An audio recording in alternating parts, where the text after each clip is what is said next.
kita sudah bersuci atau berwudu, kemudian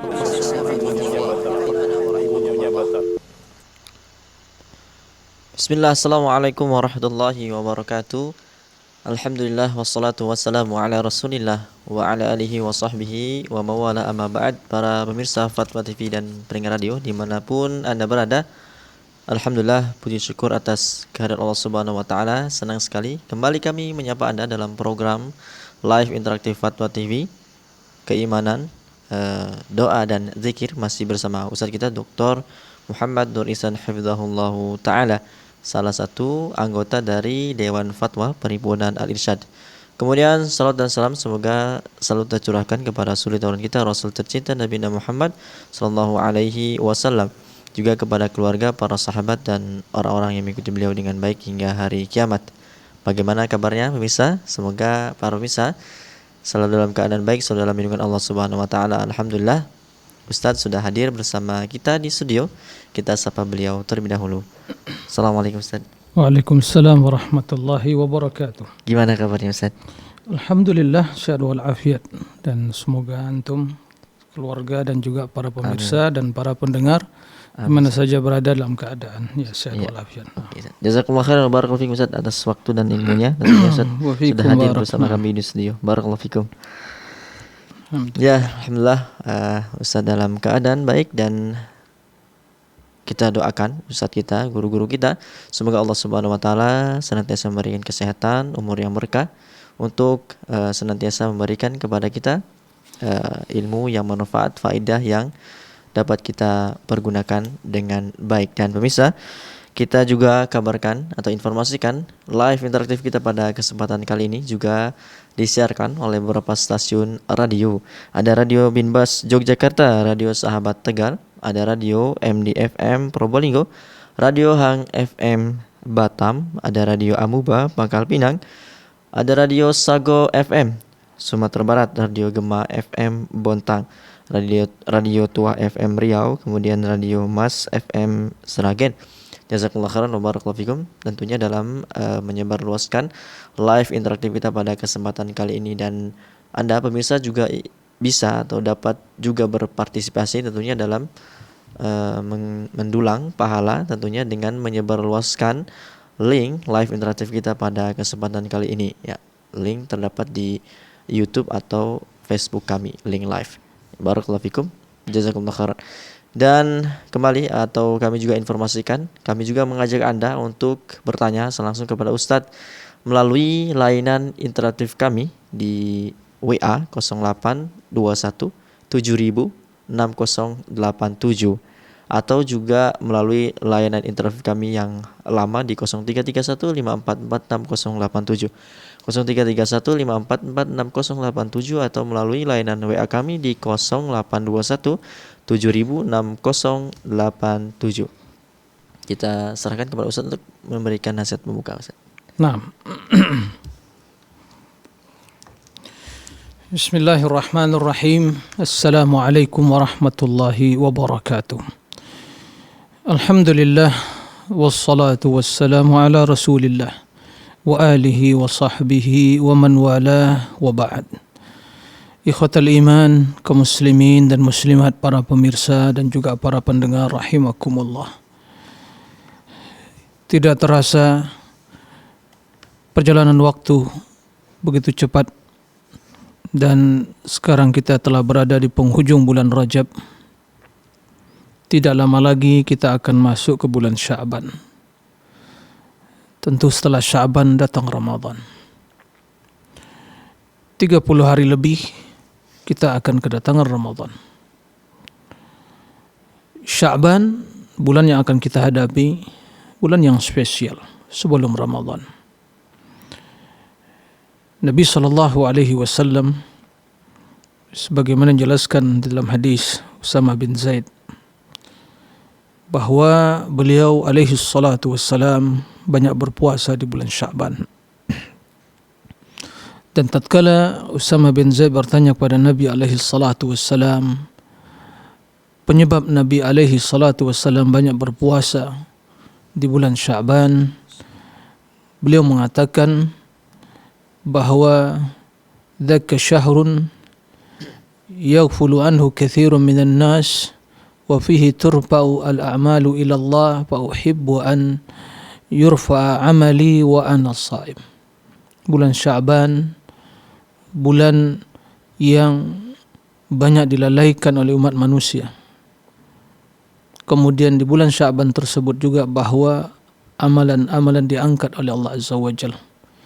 Dan Nabi kita alaihi salatu wassalam menginginkan tatkala amalannya diangkat menghadap Allah dalam kondisi berpuasa. Dan di sisi lain para ulama menjelaskan bahwa yang demikian itu terdapat atau pembiasaan, latihan bagi diri untuk menghadapi bulan Ramadan. Oleh karenanya bulan Rajab sebagaimana dijelaskan para ulama, waktu untuk bercocok tanam. Di bulan Sya'ban, waktu untuk menyirami, memupuk tanaman-tanaman kebaikan tadi. Kemudian di bulan Ramadan adalah waktu untuk panen dari hasil tanaman tersebut. Oleh karena itu, persiapkan diri kita untuk menghadapi hari-hari yang mulia, dan tentunya setiap saat, setiap waktu hendaklah kita kembali kepada Allah dengan muhasabah, beristighfar dan bertaubat dari seluruh kejelekan, dosa dan maksiat. Semoga dan demikian kita akan senantiasa diberkahi oleh Allah Azza wa Jalla, dapatkan berbagai kemudahan di dalam menjalani hari-hari yang akan kita hadapi. Demikian, semoga ini semua menjadi peringatan bagi kita semua. Allahumma amin. Wallahu a'lam. Naam. Jazakallahu khairan. Barakallahu fikum. Wa fiikum barak. Naam. Ya, demikianlah nasihat pemuka dari Ustaz. Semoga apa yang disampaikan bermanfaat untuk kita semua. Kembali para pemirsa Fatwa TV dan pendengar radio dimanapun Anda berada, kami mengajak Anda untuk bergabung bersama kami. Pertanyaan langsung kepada Ustadz melalui layanan WA kami di 0821 706087 0821 706087 ya, nomornya terlebih dahulu atau mendownload terlebih dahulu aplikasi WhatsApp, kemudian menyimpan nomor kami agar Anda dapat mendapatkan informasi seputar Fatwa TV, dan Anda juga dapat langsung menghubungi atau menelpon kami di nomor WA tersebut di 0821706087 atau layanan interaktif kami di 0331544687. Ya, barakallahu fikum. Selagi kita menunggu penelpon yang bergabung, Ustaz, kita bacakan pertanyaan yang sudah masuk melalui website.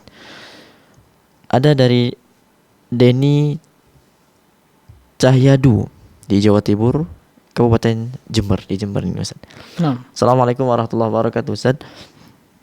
Izin bertanya, apakah tetap sholat istisqa ketika malam sebelum hari sholat istisqa sudah turun hujan? Ya, terima kasih atas pertanyaannya. Tentang masalah sholat istisqa, yang artinya sholat meminta hujan, yang dilakukan oleh Nabi alaihi salatu wassalam dalam kondisi kemarau yang berkepanjangan, ya, baik dengan sholat atau dengan berdoa di waktu beliau berkhutbah. Jika seseorang atau dalam kondisi kemarau, kemudian dia ingin melaksanakan sholat, kemudian sebelum dia melaksanakan sholat ternyata hujan telah turun, maka sesungguhnya niat baik tersebut tidak ada masalah untuk dilaksanakan. Karena kendati hujan telah turun, tetap kita membutuhkan hujan, karena begitu banyak kemaslahatan dan keberkahan, kerahmatan yang terdapat dalam hujan tersebut. Oleh karena itu, sesungguhnya solat tersebut selain kita memohon hujan dari Allah Azza wa Jal, juga sebagai bukti ketundukan, kelemahan, bahwa kita tidak memiliki daya dan upaya semua urusan kita di tangan Allah. Kemudahan tersebut datang dari Allah. Maka tidak ada masalah jika seorang telah berniat untuk melakukannya. Ya, terlebih lagi bila mungkin telah diinformasikan kepada jamaah akan dilaksanakan solat istisqa. Maka yang demikian itu tidak ada masalah untuk dilanjutkan. Nah, demikian. Allahu a'lam. Jazakumullah khairan Ustaz. Barakallahu fikum. Waalaikum salam. Jazakumullah khairan wa barakallahu fikum. Kami ucapkan kepada Dani Cahyadu di Jember atas pertanyaannya. Semoga Allah Subhanahu wa taala senantiasa memberikan hidayah dan taufik kepada yang bertanya. Keluarga dan pemirsa sekalian, kembali kami mengajak Anda bergabung bersama kami bertanya langsung kepada Ustadz melalui layanan interaktif kami di 0821 706087. Ya, melalui pesan WA atau telepon WA maksud kami di 0821 706087 atau di 0331 544687. Kembali kita bacakan Ustadz pertanyaan. Nah, Dari Novita Vera Milis Novita di Riau, Kabupaten Indragiri Hulu. Assalamualaikum warahmatullahi wabarakatuh. Ustaz, Waalaikumsalam warahmatullahi wabarakatuh. Nah, izin bertanya, apakah niat infak subuh boleh untuk memberangkatkan orang tua umroh? ya, terima kasih. Dan sebelumnya ya, waalaikumsalam kepada Vera Milis ya, Vera Novita dari Riau. Barakallahu fiik atas pertanyaannya. Yang pertama yang harus kita pahami terlebih dahulu bahwa tidak ada istilah infak subuh ya. Infak itu kapan saja, berinfak, bersedekah baik di waktu subuh ya, di malam hari, di siang hari. Jadi jangan pernah mengkhususkan sesuatu yang tidak dikhususkan. Ya. Jadi kapan saja waktunya berinfak boleh. Tidak perlu dikhususkan di waktu subuh. Ini yang pertama. Nah, karena infak ini adalah ibadah dan selain ya seseorang akan mendapatkan pahala di sisi Allah Subhanahu wa taala, maka juga infak, sedekah merupakan sebab untuk ya mendapatkan keberkahan dan juga dijauhkan dari malapetaka. Dan bahkan ya merupakan juga sebab dengan izin Allah untuk kesembuhan ya orang yang sakit. Nabi SAW pernah bersabda, "Dawu mardhakum bis sadaqah." Obatilah orang-orang yang sakit ya di kalangan kalian dengan bersedekah. Jadi diniatkan mudah-mudahan dengan sedekah tersebut yaitu Allah Subhanahu wa taala menyembuhkan. Adapun ya secara khusus ya memperuntukkan untuk keberangkatan orang tua umroh, ya selama itu niat baik tidak ada masalah. Tapi yang terpenting dari itu semua adalah kita berinfak untuk mendapatkan pahala di sisi Allah Subhanahu wa taala, dan barang siapa yang memberikan ya infak di jalan Allah Azza wa Jalla, Allah akan memperlipat gandakan pahalanya. Nah, dengan catatan bahwa orang tersebut tulus dan ikhlas. Jadi wallahu a'lam, ya jika meniatkan satu kebaikan termasuk niat dimudahkan oleh Allah jalan untuk bisa memberangkatkan orang tua untuk umrah, insyaallah tidak ada masalah. Ya. Kendati sebagaimana yang disampaikan tadi, infak itu adalah amal, ya, maka tentu tujuan yang paling utama dari amal kita adalah mendapatkan pahala di sisi Allah Subhanahu wa taala. Tentunya apa yang dijanjikan oleh Allah di negeri akhirat khairu wa abqa. Naam. Dan itu lebih baik. Kemudian juga jangan mengkhususkan di waktu subuh saja. Jadi wallahu a'lam, ya tidak ada masalah insyaallah kena niat baik, tapi jangan dikhususkan di waktu subuh. Tapi yang lebih utama lagi adalah kita berinfak semata-mata mengharapkan ridha dan ya pahala di sisi Allah Subhanahu wa taala. Nah, demikian wallahu a'lam. Baik Ustaz, jazakumullah khairan. Jadi tidak perlu dikaitkan dengan waktu subuh begitu Ustaz ya? Iya, na'am.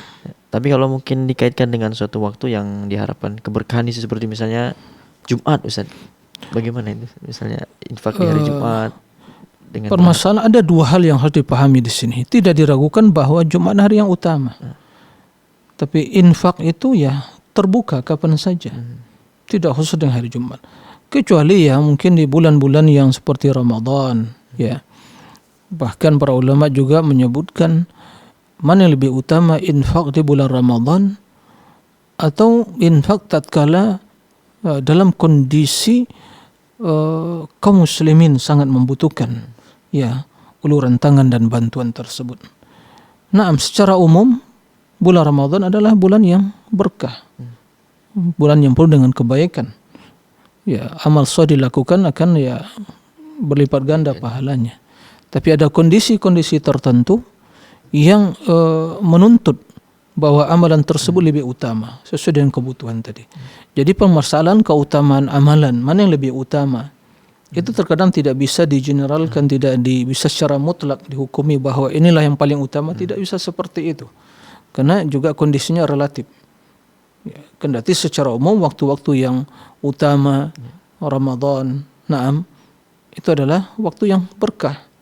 Tapi secara umum ya juga dilihat dari kebutuhan dan kondisi. Begitu kembali kepada niat. Kendati pun dia berinfak di Ramadan tapi niatnya tidak tulus, tidak mengharap ridha Allah, juga tidak ada nilainya. Begitu. Jadi yang perlu dipahami bahwa tidak serta-merta di waktu utama berarti sudah mendapatkan keutamaan yang paling besar. Tidak, bahkan dilihat dalam kondisi dan keadaan tertentu amalan itu akan menjadi utama dan akan menjadi lebih diutamakan karena melihat juga kebutuhan dan manfaatnya bagi orang lain. Nah, demikian wallahu a'lam. Barakallahu fikum Ustaz. Ya, jazakumullah khairan barakallahu fikum kami ucapkan kepada penanya yang bertanya, dan alhamdulillah sudah ada penelpon yang bergabung Ustaz. Nah, kita sapa terlebih dahulu, ada Pak Jayanto di Sumatera Utara. Assalamualaikum Pak Jayanto. Waalaikumsalam Ustaz. Iya, silakan Bapak. Assalamualaikum Ustaz. Waalaikumsalam warahmatullahi wabarakatuh. Nah, Alhamdulillah bisa bertanya dengan Ustaz ini. Ya. silakan Pak. Nah, Silakan Pak Jayanto. Mau nanya ini Pak Ustaz. Sekarang kan tuh lagi maraknya itu sedekah hari Jumat itu yang nasi-nasi di masjid itu loh Pak Ustaz, makanan kan itu kan termasuk mengusut juga itu kan hari Jumat gitu kan. Itu yang pertama. Terus yang kedua ini soal kalau imam tuh siap baca Al-Fatihah tuh kan kita harus ngucapin amin gitu kan. Tapi kan kadang kita aminnya itu duluan kita siapnya baru imamnya siap. Contohnya umpamanya gini Pak Ustadz, amin, Ustadznya belum siap, awal udah tidak amin gitu. Itu gimana Pak Ustadz? Itu dibolehkan apa tidak gitu? Oh, ya. Karena kan kita tidak boleh mendahului imam katanya kan. Oh iya. Cukup Pak Jayanto? Ya. Cukup. Ya, cukup Pak Ustaz. Jazakumullah khair. Ya, terima kasih kepada Pak Jayanto di Sumatera Utara. Ada dua pertanyaan ya. Yang pertama tentang masalah sedekah di hari Jumat. Tadi telah kita sampaikan juga bahwa tidak diragukan bahwa hari yang paling utama dalam satu pekan itu adalah hari Jumat. Ya, Sayyidul Ayyam. Akan tapi sedekah ya tidak dikhususkan dengan hari Jumat. Nah, sebagaimana ibadah-ibadah yang lain tidak dikhususkan juga bila tidak ada dalil yang mengkhususkan. Ya. Nah, di hari Jumat kita memperbanyak salawat. Memang itu perintah Nabi alaihi salatu wassalam. Kendati bersalawat kapan dan di mana saja. Ya, terutama bila mendengar nama Nabi. Ya, kita bersalawat. Adapun ibadah-ibadah yang lain, ya, maka tidak dikhususkan pada hari Jumat. Oleh karena itu Nabi alaihi salatu wassalam menjelaskan, la takhussu yaumal jumu'ati bis-siyami wala lailatahu bil-qiyam, atau kama qala Nabi SAW. Jangan dikhususkan hari Jumat di siang harinya berpuasa dan di malam harinya ya qiyam, yaitu salat malam. Nah, ini menjelaskan kepada kita bahwa tidak ada ya pengkhususan secara spesial tentang ibadah dan puasa pada hari Jumat. Nah, jika sholat dan puasa tidak dikhususkan pada hari Jumat, ya terlebih lagi sedekah-sedekah yang lain. Nah, terlebih lagi sedekah yang lain. Permasalahan keutamaan hari Jumat, ya, karena Sayyidul Ayyam, yaitulah hari diciptakan Adam, dan hari itu juga akan kebangkitan nanti pada hari kiamat. Naam. Keutamaan yang begitu banyak. Ya. Tapi tidak dikhususkan dengan sedekah. Oleh karena itu, silakan bersedekah kapan saja. Naam. Tidak ada masalah pada hari Jumat.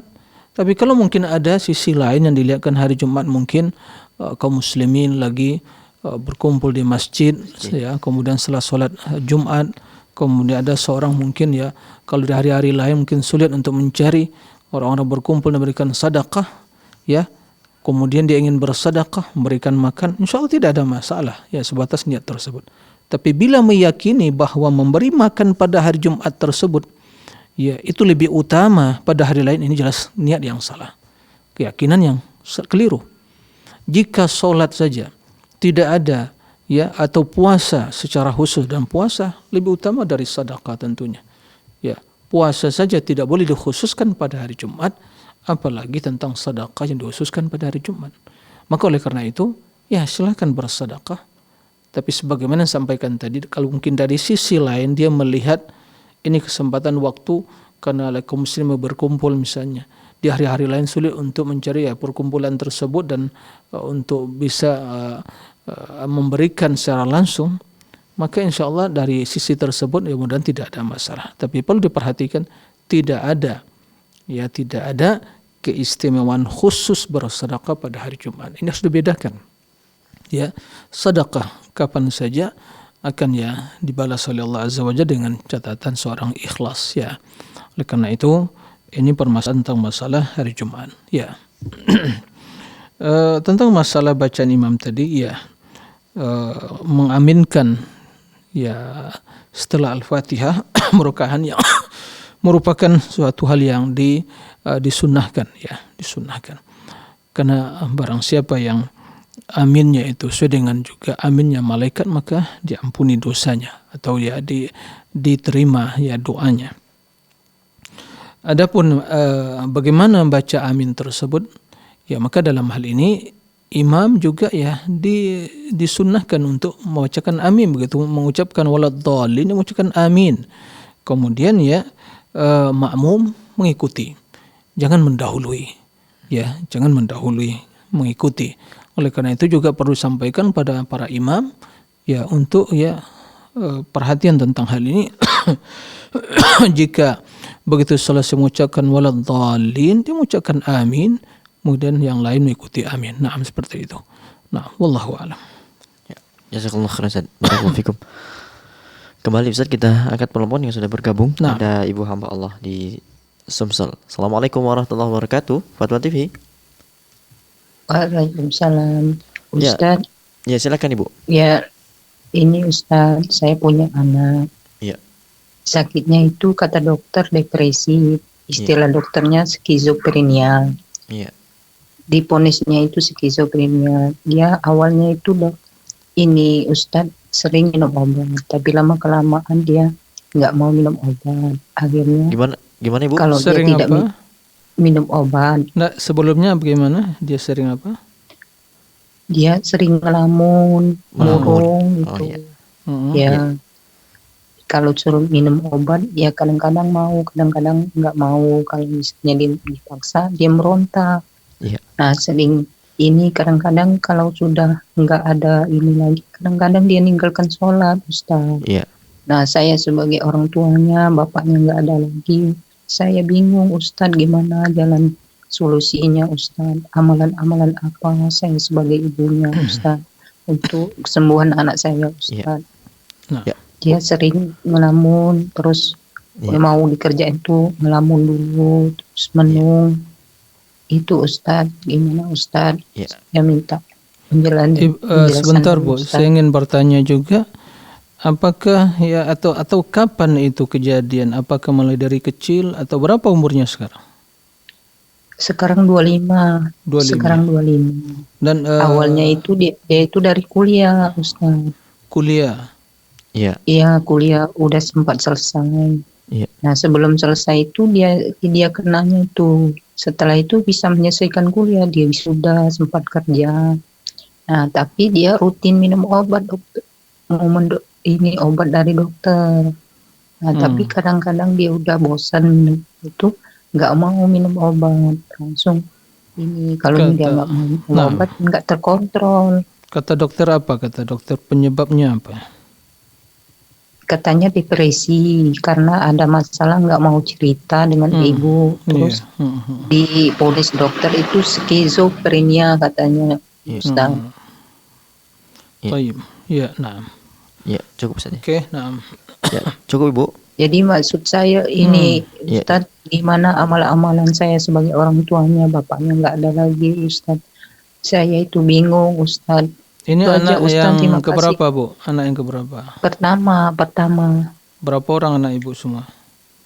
3, yang satunya tuh mondoknya di Sumsel juga. Dialah sering doakan supaya kesembuhan ayunya itu. Yang kedua itu masih kuliah juga. Terima kasih banyak, Ustaz. Assalamualaikum warahmatullahi wabarakatuh. Waalaikumsalam warahmatullahi wabarakatuh. Silakan. Ya. Ya, terima kasih kepada Ibu ya, hamba Allah di Sumsel ya, Sulawesi Selatan. Sumatera. Sumsel. Naam. Sumatera Selatan. Baik, barakallahu fiik. Pertama ya, saya secara pribadi dan juga Akhi Arif ya, dan kita semua ya ikut mendoakan ya anak ibu yang bertanya tadi, ya semoga Allah Azza wa Jalla memberikan kesembuhan ya, dan mengangkat seluruh penyakitnya, dan memberikan ketenangan ya dan kedamaian di dalam kehidupannya. Ya, semoga Allah Azza wa Jalla ya memberikan kesembuhan kepada anak ibu. Nah, baik.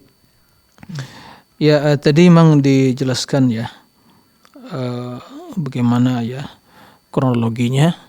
Jadi awalnya sebelum kuliah tidak ada masalah, begitu mulai di waktu kuliah yang mungkin terjadi yang namanya depresi, kemudian mempengaruhi ya psikologisnya, psikisnya, sering ngelamun dan yang lainnya. Berarti ada sebab ya nih. Ya ini di waktu kuliah ya. Jadi mungkin pergaulan atau teman-temannya atau bisa jadi mungkin ya wallahu a'lam ya, begitu mungkin orang tua laki yang telah meninggal, mungkin dia merasa terlampau bersedih, kemudian depresi, kemudian tidak bisa curhat ya, menyampaikan sesungguhnya apa yang dirasakan, kemudian terus ditahan, kemudian berusaha untuk menyendiri, eksklusif ya, kemudian murung dan juga ngelamun, nah sehingga menyebabkan hal yang seperti itu. Nah ini juga pelajaran bagi kita semua, maka kita harus memperingatkan anak-anak kita jangan sampai ya terjadi kondisi yang seperti itu. Karena bila ada suatu masalah tidak terselesaikan, kemudian ditahan, ya tidak disampaikan, tidak ingin curhat, tidak ingin cari solusi, maka jelas akan mempengaruhi ya psikologisnya, akan mempengaruhi secara kejiwaan, dan ini sangat berbahaya. Nah, bila kondisi yang seperti itu, maka hendaklah kita ya terus berusaha untuk ya memberikan peluang untuk anak kita untuk bisa ya dia membuka diri, ya diajak dia untuk bisa membuka diri, ya untuk curhat, dan bukan untuk ya memonis dia, tapi adalah mendengar ya keluhan dan juga apa yang sesungguhnya terjadi pada dirinya. Jadi mendengar, bukan untuk mengkritiknya, sehingga setelah itu baru dicari solusinya. Karena bagaimana ya mungkin seorang anak butuh tempat curhat nih. Tapi bila hal itu telah terjadi, maka tentu kita tidak boleh berputus asa. Ibu terus berdoa kepada Allah Azza wa Jalla, kemudian ya, amalan yang paling utama juga untuk mendatangkan ketenangan tadi, menghilangkan ya depresi atau ya suka ngelamun dan juga murung tadi adalah ya untuk ya mengingatkan anak tersebut agar jangan lupa dengan Al-Quran. Ini yang pertama. Jangan lupa dengan Al-Quran. Jadi terus Al-Quran jadikan sebagai obat, syifa. Ya, Al-Quran, baca Al-Quran. Ya, kalaupun dia bisa mungkin meruqyah diri sendiri dengan baca Al-Quran. Nah, karena tatkala kita meninggalkan Al-Quran, ya disinilah kita akan menjadi menjadi peluang bagi musuh kita yang tidak tampak, yaitu syaitan dan iblis, untuk berusaha merusak dan mengganggu. Nah, kita harus membentengi diri dengan membaca Al-Quran, dengan berzikir. Maka ibu ingatkan agar anak ya untuk selalu baca Al-Quran. Kemudian untuk memohon kepada Allah Azza wa Jal, ya. Kemudian untuk menanamkan dan biar anak tersebut sikap-sikap optimisme dalam hidup. Jangan sampai pesimis dalam hidup ini. Bahwa kita harus menatap hari yang akan kita hadapi dengan segala dengan segala sikap yang optimisme. Nah, kemudian seperti yang sampaikan tadi, bahwa pergaulan tentunya sangat berpengaruh, maka diperhatikan siapa tempat atau siapa teman yang menjadi sahabat dari anak tersebut. Ini harus diperhatikan. Nah, kita khawatir selama waktu kuliah terjadi mungkin kenal atau dekat berkomunikasi dengan orang-orang yang wallahu alam memiliki berbagai kelainan dari segi mungkin secara kejiwaan atau mungkin secara psikologisnya atau mungkin pergaulan yang di zaman sekarang yang itu terbuka, maka boleh jadi hal itu disebabkan dengan kondisi yang seperti itu. Tapi pesan saya dan nasihat saya bagi atau mungkin hal yang mungkin perlu dilakukan adalah meruqyah anak tersebut, kemudian juga dia meruqyah secara mandiri, kemudian tetap memohon kepada Allah, membaca Al-Quranul Karim, kemudian ibu di penghujung malam, di malam-malam yang di qiyamul lail, dalam berbagai kondisi dan keadaan tetap berdoa kepada Allah Azza wa Jal. Semoga Allah Azza wa Jalla mengangkat penyakit yang sedang dihadapi oleh anak ibu. Semoga Allah Azza wa Jalla memberikan kesembuhan kepada anak dari ibu yang bertanya tadi. Na'am. Allahumma shfi mardana wa mardal muslimin. Amin. Allah memberikan kesembuhan kepada orang yang sakit di antara kami dan seluruh kaum muslimin. Nah, demikian. Allahu a'lam. Jazakallahu khairan. Barakallahu fikum. Demikianlah kepada Ibu hamba Allah di Sumsel. Jazakallahu khairan barakallahu fik atas pertanyaannya, dan kembali semoga Allah mengangkat segala macam penyakit yang menimpa anaknya dan segera dikembalikan sehat walafiat. Barakallahu fikum. Kembali Ustaz, kita angkat penelpon yang sudah bergabung. Ada Pak Marwan di Kalimantan ini. Assalamualaikum warahmatullahi wabarakatuh. Waalaikumsalam warahmatullahi wabarakatuh. Silakan. Pak Marwan dari Sumatera Selatan, Pak. Oh, Sumatera Selatan, mohon maaf. Salah. Terjadi kesalahan. Silakan, Bapak. Ini mau bertanya. Yang mana yang paling utama? Seperti kita tinggal di komplek orang-orang Sunda. Ibadah tenang, nyaman, tidak ada tantangan. Dan satunya, kita ini hidup di masyarakat umum. Tentunya untuk menjalankan sunnah penuh tantangan, comoohan, dan banyak yang tidak suka sama kita. Kita tapi bertekad untuk bertahan dengan sunnah. Yang mana yang lebih utama, Ustadz? Karena saya ini berada di komplek di umum, di masyarakat umum. Terima kasih. Assalamualaikum. Waalaikumsalam warahmatullahi wabarakatuh. Silakan, Ustaz. Terima kasih kepada Pak Marwan di Sumatera Selatan. Pertama, kita berdoa semoga kita semua dan Pak Marwan secara khusus selalu istiqomah di atas sunnah. Amin. Istiqomah di atas agama Allah dan sunnah Rasulullah SAW. Nah, ini adalah nikmat yang harus kita jaga. Ini yang pertama. Pertanyaan yang diutarakan beliau, kita tinggal di komunitas yang semuanya orang-orang yang alhamdulillah memahami sunnah, sehingga ibadah tertib dan juga suasana kondusif dan seterusnya, atau kita tinggal di tengah-tengah masyarakat yang mungkin belum mengenal sunnah, mungkin banyak penentangan di sana. Nah, ini dilihat ya dari kondisi seseorang. Bila seseorang memiliki keilmuan dan dia memahami agama ini dan tentang sunnah-sunnah Nabi alaihi salatu wassalam, maka keberadaan dia di tengah masyarakat, kendati mereka ya masih menentang, wallahu alam, menurut pendapat saya ya ini tentu lebih utama. Kenapa? Karena dengan kondisi dia di tengah-tengah mereka, dia akan bisa berdakwah dengan segala rintangan dan hambatan. Ya ini tentunya adalah sebuah konsekuensi dari menyampaikan kebenaran. Jika tidak ada orang yang menyuarakan kebenaran tadi, siapa lagi? Dan kita tidak boleh berputus asa. Kita harus ya bersungguh-sungguh menyampaikan kebenaran dengan cara yang santun, dengan yang bijak, ya, dengan perkataan yang lembut, yang bisa dipahami. Kemudian dengan seperti itu juga kita bisa membangun komunikasi, relasi, ya, bermuamalah baik dengan akhlak, ya. Boleh jadi bahkan ya sangat diharapkan dengan akhlak yang mulia, tutur kata yang baik, muamalah yang baik, insya Allah orang akan melihat ya bahwa begitulah sunnah tersebut. Nah, maka wallahu alam, ya, jika kondisi Pak Marwan adalah insya Allah orang-orang yang alhamdulillah paham dan sunnah, tentang memiliki ilmu yang cukup tentang masalah sunnah dan ingin mengajak orang lain, maka kondisi Bapak Marwan di tengah masyarakat yang belum mengenal sunnah itu insya Allah sangat besar manfaatnya. Karena Nabi SAW mengatakan khairun nas man khalatan nas wa yasbiru ala adahum.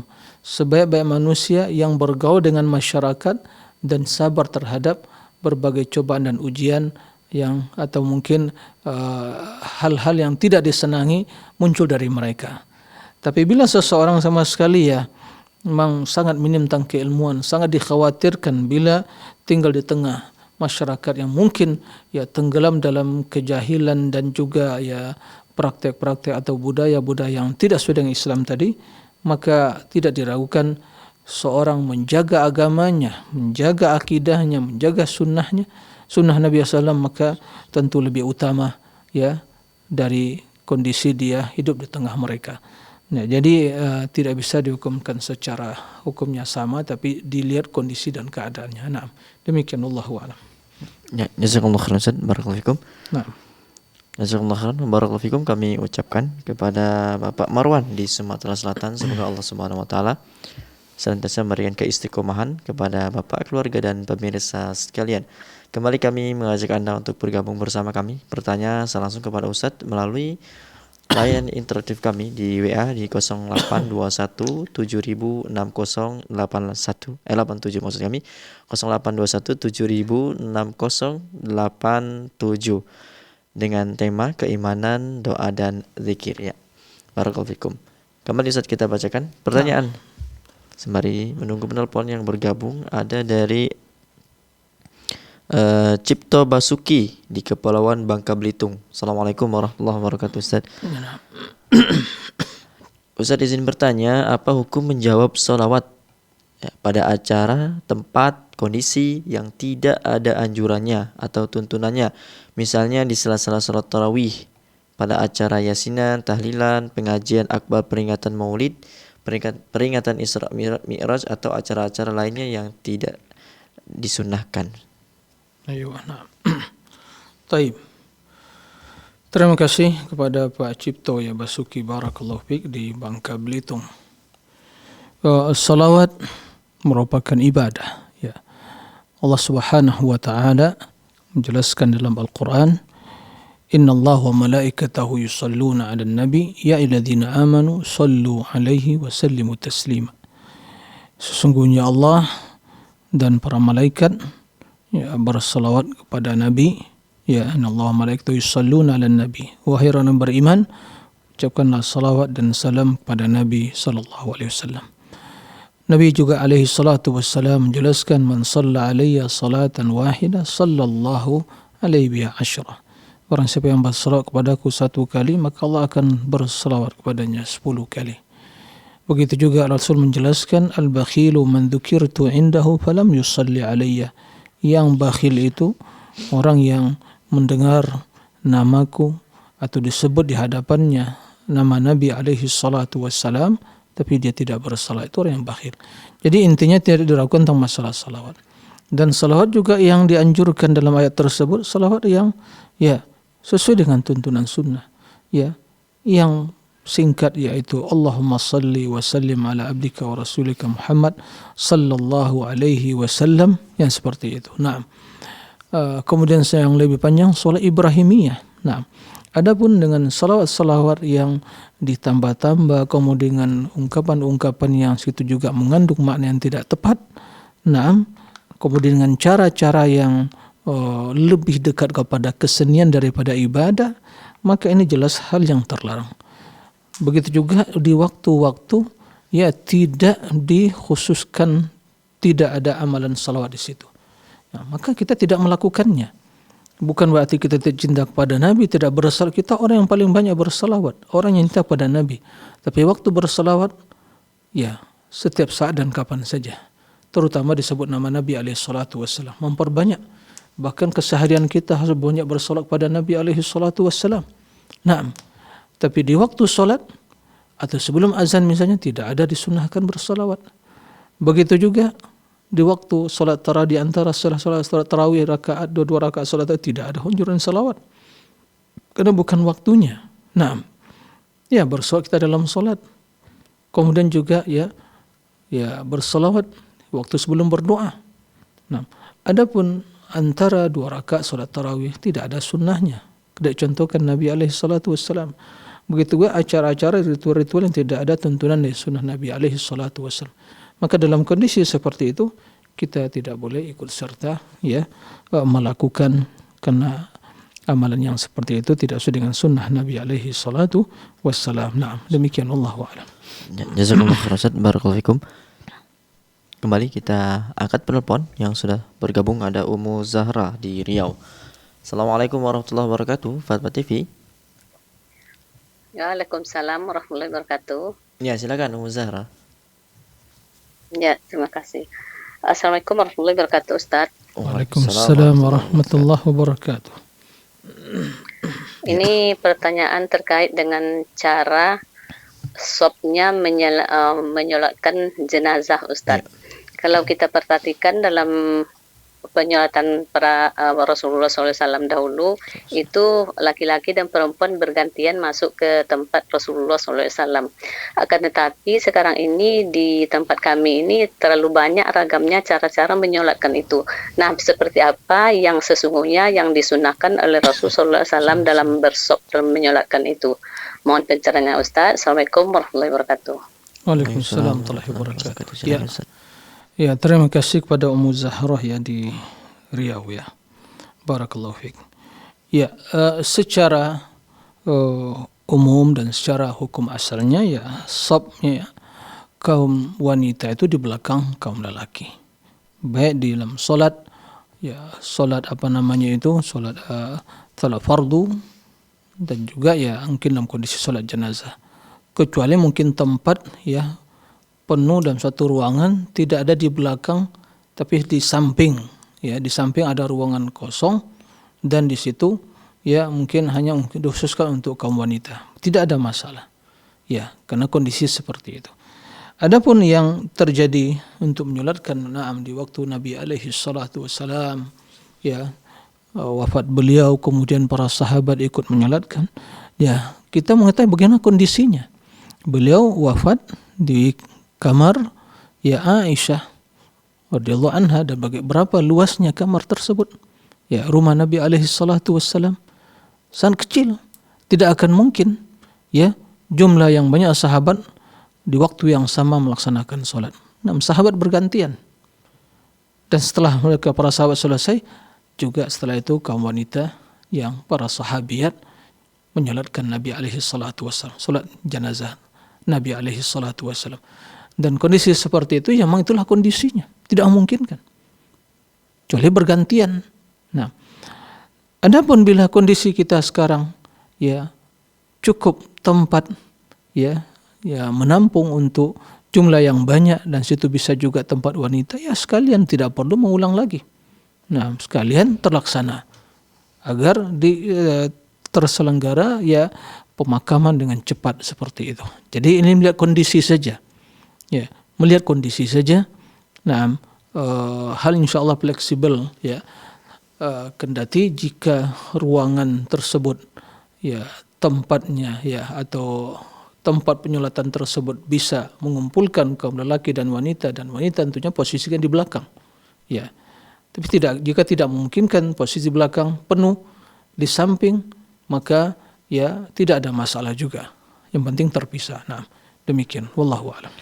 Jazakallahu khairan Ustaz. Barakallahu fikum. Jazakallahu khairan wa barakallahu fikum kepada Ummu Zahra di Riau atas pertanyaannya. Semoga Allah Subhanahu wa taala senantiasa memberikan hidayah dan taufik kepada yang bertanya, keluarga dan pemirsa sekalian di sisa waktu yang ada ini. Kembali kami mengajak Anda untuk bergabung bersama kami. Bertanya langsung kepada Ustaz melalui telepon WA kami di 0821706087 0821706087 atau di line interaktif kami di 0331544687. Keimanan, doa dan zikir. Kembali Ustaz kita bacakan pertanyaan yang sudah masuk. Ada di Abu Sumayyah ini. Ada 2 pertanyaan Ustaz. Assalamualaikum warahmatullahi wabarakatuh. Izin bertanya Ustadz, pertanyaan saya yang pertama mengenai tata cara takbir saat Idul Adha, terutama takbir muqayyad. Koreksi kalau salah Ustadz, itu bagaimana caranya? Dan apakah ada bilangan atau jumlah tertentu untuk membaca takbir tersebut? Kemudian untuk dalilnya juga Ustadz. Kemudian jika dilakukan setelah sholat wajib, apakah zikir dulu atau langsung takbir Ustadz? Ya, terima kasih kepada Abu Sumayyah ya. Yang bertanya barakallahu fiik. Pertanyaan pertama, tata cara takbir saat Idul Adha, terutama takbir muqayyad. Yaitu muqayyad di waktu ya waktu salat, muqayyad dengan salat ya. Maka dalam hal ini waktu Idul Adha ya bertakbir mutlak ya, di hari raya bertakbir ya, dan memperbanyak takbir. Tapi lagi di waktu mungkin pergi solat sebelum solat Idul Adha, kemudian setelah itu memperbanyak takbir. Selama hari tasyrik ya, hari yaumu dzikr wa akl wa syirk wa dzikr lillah azza wa jalla, hari untuk berzikir pada Allah azza wa jalla. Adapun muqayyad di waktu-waktu solat, ya, dalam hal ini begitu salam, maka bertakbir terlebih dahulu, kemudian setelah itu yang melanjutkan zikir-zikir yang lain. Maka apakah ada jumlah tertentunya? Tidak ada. Tapi biasanya ya riwayat yang dinukilkan dari sebagian sahabat itu biasanya dengan ya ganjil, jumlah yang ganjil, ya bertakbir 33 kali seperti itu. Jadi dalam hal ini tidak ada jumlah batasan tertentu. Begitu juga masalah waktu salat, maka begitu selesai salam mengucapkan takbir dahulu, kemudian setelah itu melanjutkan zikir-zikir yang lainnya. Demikian, wallahu a'lam. Jazakumullah khairan Ustaz. Barakallahu fikum. Jazakumullah khairan wa barakallahu fikum kepada Abu Sumayyah atas pertanyaannya. Kembali kita sapa penelpon yang sudah bergabung Ustaz. Ada Pak Ali di Medan. Assalamualaikum warahmatullahi wabarakatuh. Waalaikumsalam warahmatullahi wabarakatuh. Ya, silakan Pak Ali. Assalamualaikum Ustaz. Waalaikumsalam warahmatullahi wabarakatuh.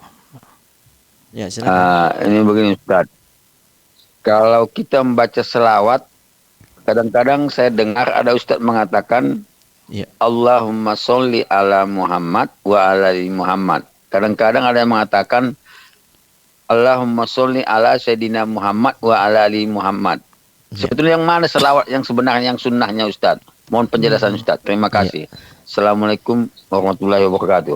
Waalaikumsalam warahmatullahi wabarakatuh. Silakan Ustaz. Ya, terima kasih kepada Pak Ali ya. Kalau kita melihat riwayat yang menjelaskan tentang salawat, ya, Nabi SAW ditanya oleh para sahabat, ya, bahwa Allah memerintahkan ya kita semua Ya alladzina sallu alaihi wa sallimu taslima. Sallimu taslima. Mengucapkan salam, ya segenap para sahabat, ya kami telah mengetahuinya. Wa kaifa nusalli alaik. Lalu bagaimana kami bersalawat kepadamu? Nabi SAW ya mengajarkan sahabat bagaimana bersalawat. Qulu Allahumma salli ala Muhammadin wa ala ali Muhammad kama sallaita ala Ibrahim wa ala ali Ibrahim wa barik ala Muhammadin wa ala ali Muhammad kama barakta ala Ibrahim wa ala ali innaka Hamidum Majid. Ya, salat Ibrahimiyah. Itu diajarkan Nabi SAW. Dalam redaksi tersebut tidak terdapat ada kalimat Sayyidina. Nah, begitu juga bersalawat, yang salawat tersebut yang diucapkan di waktu solat. Nah, terdapat ya sebagian pendapat di kalangan para fuqaha tentang menambah kalimat Sayyidina di waktu tasyahud dan waktu salawat. Ya.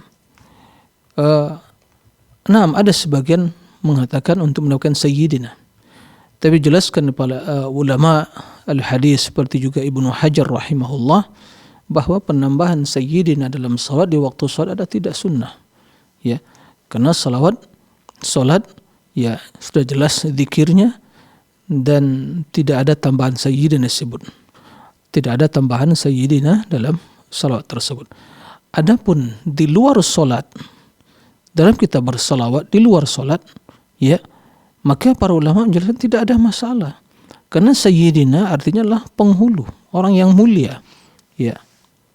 Dan tidak ada orang yang lebih mulia dari Nabi sallallahu alaihi wasallam. Nah, ana sayyidu waladi Adam wala fakhr, kata Nabi. Saya adalah sayyid dari semua anak keturunan Adam, manusia. Bukan satu kesombongan. Nah, jadi tidak ada bahwa Nabi kita sayyiduna. Apa arti sayyid? Yaitu orang yang mulia, orang yang agung, orang yang besar. Ya. Itu sayyid. Jadi begitu kita di luar salat Allahumma salli ala sayyidina Muhammad, tidak ada masalah. Allahumma salli ala sayyidina Muhammad wa barik alaihi. Naam, tidak ada masalah. Yang menjadi permasalahan ya penambahan dalam salat.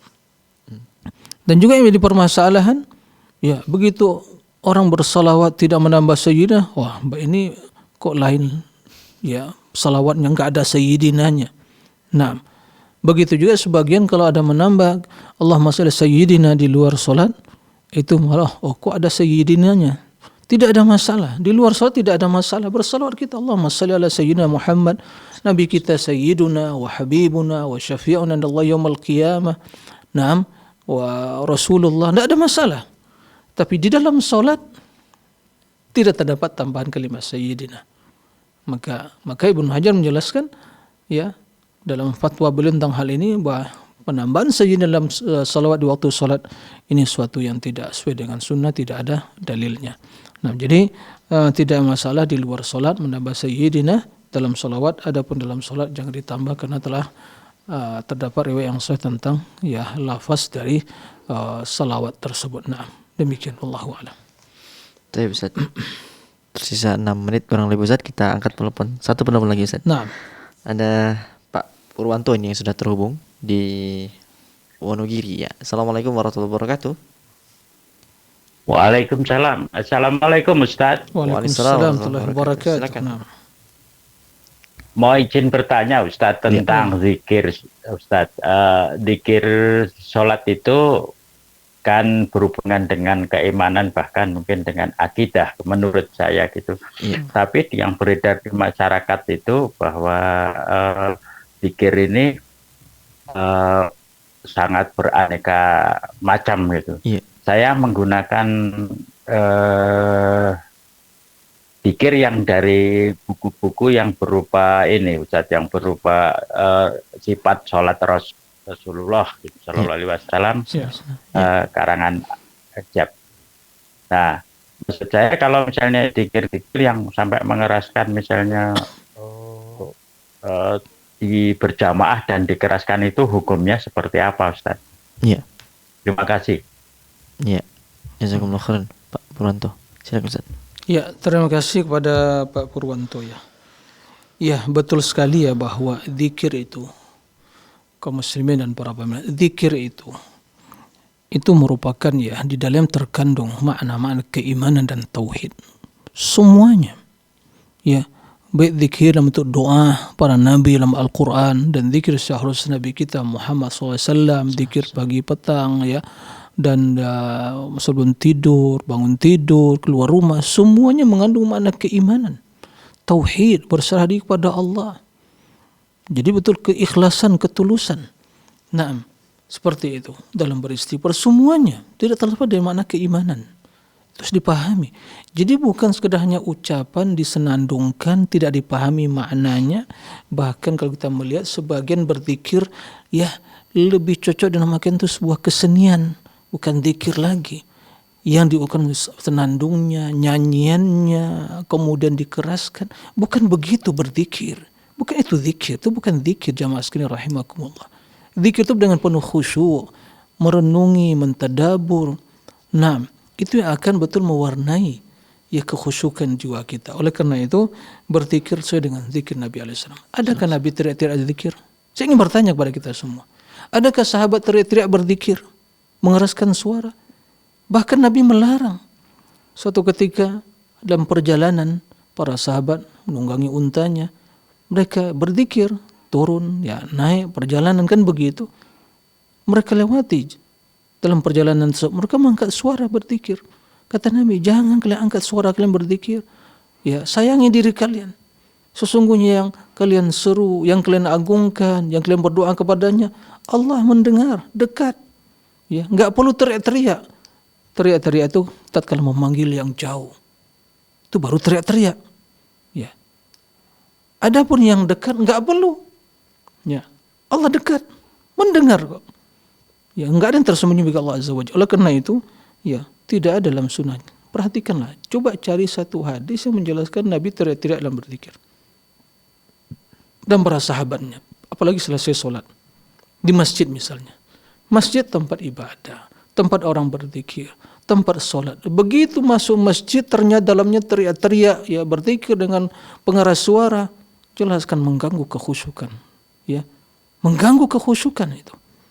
Ya, mengganggu kekhusyukan. Oleh karena itu, jelas ya, zikir itu pada dasarnya dengan ya merendahkan suara.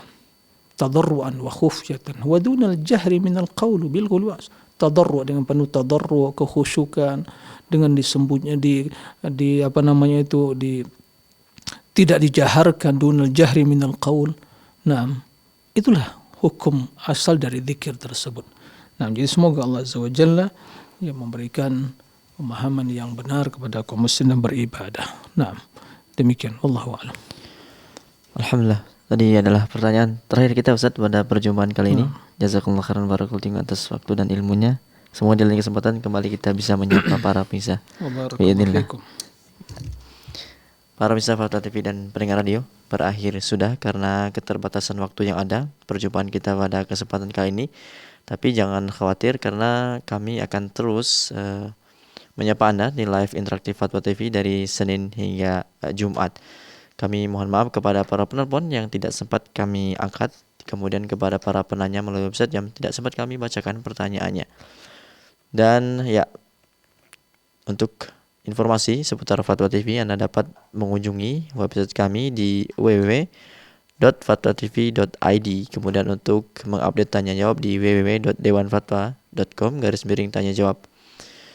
Kemudian kami mengajak kaum muslimin dimanapun Anda berada untuk bergabung bersama kami dalam syiar dakwah Islam melalui rekening aktif yang dapat Anda saksikan di layar kaca Anda. Kami mengajak kaum muslimin dimanapun Anda berada untuk bergabung bersama kami dalam syiar dakwah Islam melalui rekening aktif yang dapat Anda saksikan di layar kaca Anda. Akhirnya semoga apa yang Ustaz sampaikan pada pertemuan kita kali ini bermanfaat untuk kita semua. Kita akhiri perjumpaan kita dengan doa kafaratul majlis. Subhanakallahumma wa bihamdika asyhadu an la ilaha illa anta astaghfiruka wa atubu ilaik. Wassallallahu ala sayyidina Muhammad. Wassalamualaikum warahmatullahi wabarakatuh. Terus bagaimana hubungan dengan anak saya yang belasan tahun? Ini mau nanya. Kemudian berhubungan dengan suami.